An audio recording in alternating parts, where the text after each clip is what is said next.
Hey, it's me. I'll say this simply. Love is here. Love is here. It moves through everything. Most days we miss it because our thoughts point us away. When we're tangled up in inner conflict, everything feels loud and messy. But if we keep going, things narrow and clear.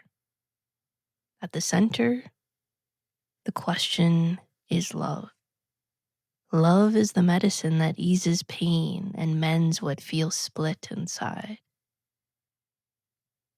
People often ask what love actually is. A feeling, a force, a choice. From where I sit, it's all of that. Love is a feeling, yes, and it also grows from reason and a steady act of will. When we see more of the whole picture, hate starts to look small and uninformed. Lack of love wears many faces. It can look like numbness or hopelessness.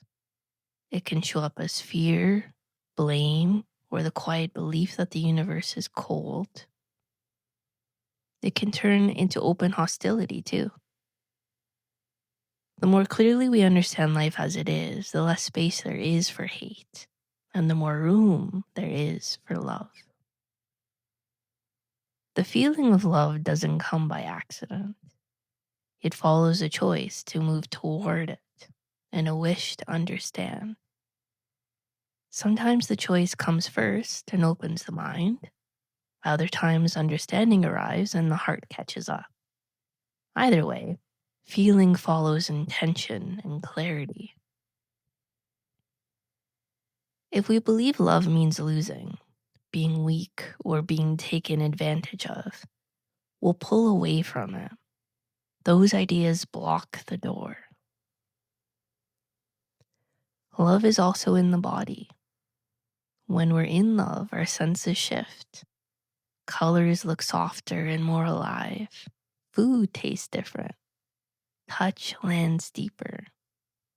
The same day can feel bright or bleak depending on whether our heart is open or guarded. When we're closed, our mind collects reasons to prove we're right. We see fragments and call them the whole. It helps to question that. The body knows. Breath changes, pulse changes. Over time, love supports health. Illness doesn't always mean hate, but many of us are in a real struggle to move from fear into trust. That inner process can stir symptoms while the body recalibrates. All of this leads to a tender place that many avoid. Self-love and love for others rise together. If I hate myself, even in subtle ways, I will resent you too. The confusing part is what self-love actually means. Does loving myself mean I let myself off the hook and blame others when I feel bad? Or does facing my lower self mean I should sink into shame and call that honesty? This mix-up hurts a lot of people. There is a way through though. First, name the struggle. Hiding from it stretches the pain out. When we're not aware, we grab the false fix of self-indulgence and finger pointing. That only keeps us swinging between righteous anger and crushing guilt. Most of us live there for years. We excuse our own rough edges, then condemn someone else for theirs. The view stays lopsided. Real relief begins, though, when we find the courage to face our lower self as it is.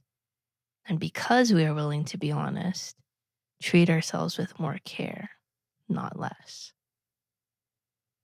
True self-love is warm and firm at the same time. It doesn't indulge the lower self. and it doesn't attack the self either. It builds self-respect through simple discipline, straight talk, and tenderness. Over time, a healthy balance forms.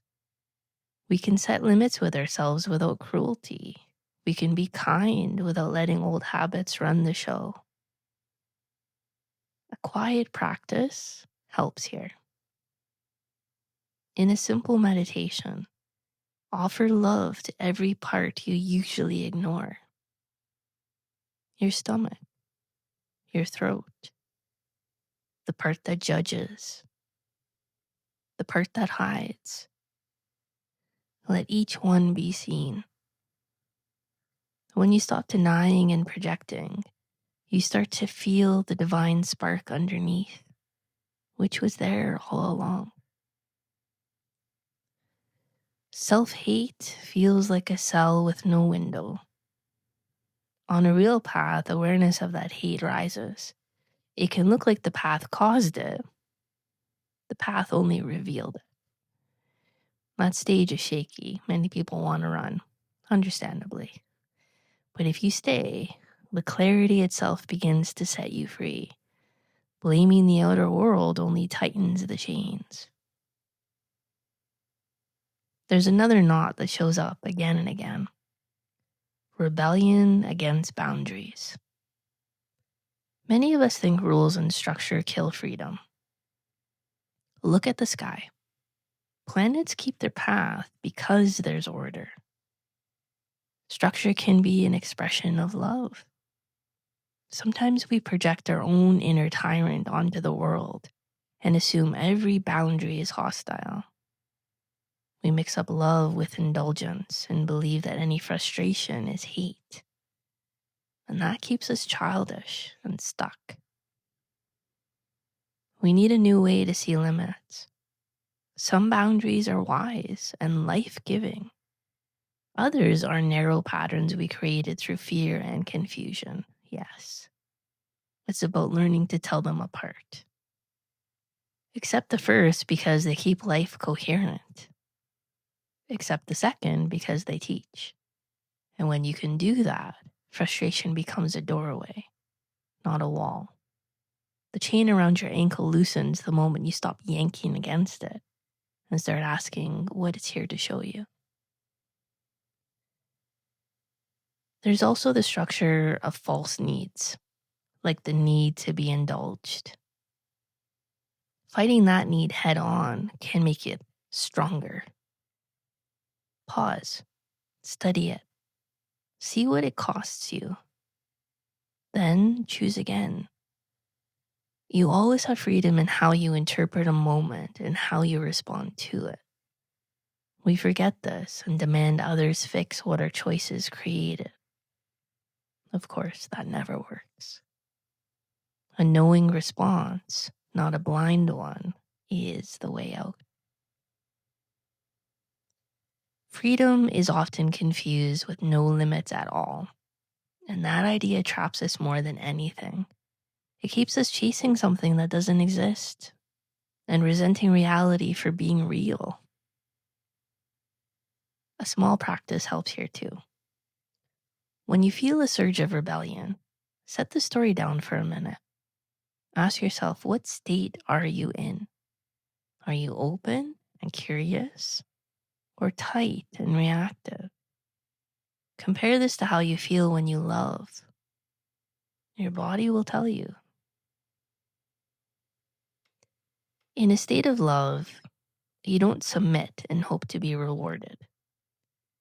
Submission is a trade that costs your integrity. In love, you choose with an open mind. Sometimes you freely accept a limit because it's wise. That choice strengthens you. Other times you calmly say no. That choice can be loving too. The difference is the state you are when you choose. The difference is the state you are in. As we grow, the old reflexes feel off. We can bear small frustrations and even use them to expand. And yet, when love opens in the heart, a strange fear can rise. Moments of joy can feel too strong to hold. A small voice says, we don't deserve it. We clamp down. We worry about death or loss. We retreat to gray because gray feels familiar. And if this happens, notice it. You're just in the in-between. More love is available, and some self-hate is still active in the background. Stay kind, stay honest, keep going. If you want a place to start, I invite you to try out this simple meditation. Ask to see where you hate yourself and where you throw that out onto others. Where do I hate myself? Where do I throw that out onto others? Ask where you resist healthy structure and where you still feel unworthy. Ask where you already love your soul, your mind, and your body. Tell yourself the truth. You carry a divine spark. Facing every part of you will not shrink that spark. It will help it breathe. Let love guide you without indulging old patterns. Let reason and clarity sit beside tenderness. Bless the shape of your life as it is today. Even the limits that press on you can teach. Look for the lesson and slowly love it. Love you. Connect soon.